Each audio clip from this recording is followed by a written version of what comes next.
हिंदी सक्तीची बसा बोंबलत तुम्ही, हिंदी सक्तीची होऊ देणार नाही, आम्ही होऊ देणार नाही, ते ठरवलेलंच आहे. पण त्याच्यामध्ये झगडत ठेवायचं, बटेंगे तो कटेंगे. मग त्याच्यामध्ये पुन्हा मराठा मराठेतर हे भांडण लावून ठेवायचं. हिंदू मुस्लिम आहेच, तो एक बेडूक ओरडतोच आहे त्याच्यामध्ये, त्याला काम तेवढंच दिलेलं आहे. अरे तुझी उंची केवढी, आवाज कसा,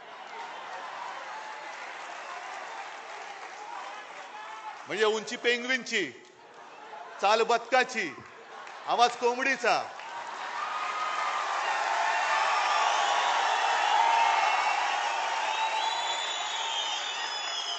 डोळे कोणासारखे माहिती नाहीत. तो जीव काय, बोलतोस काय, पार्श्वभूमी काय तुझी, वडिलांची पार्श्वभूमी काय, आणि आमच्यावरती बोलतोस. मी कोणावरती बोलतोयस? न त्यांना कळू दे पहिलं नक्की, एक कोणतरी बाप ठरवा. याच भाषेत मी त्यांच्याशी बोलतोय. एक कोणतरी ठरवा.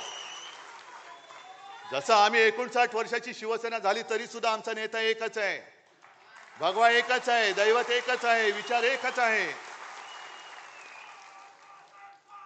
आणि शिवसेना प्रमुखाने शिवसेनेची स्थापना केली ती महाराष्ट्राच्या मराठी माणसावरती होणाऱ्या अन्यायाचा मुकाबला करण्यासाठी केली आणि हिंदुत्वाच्या रक्षणासाठी केली.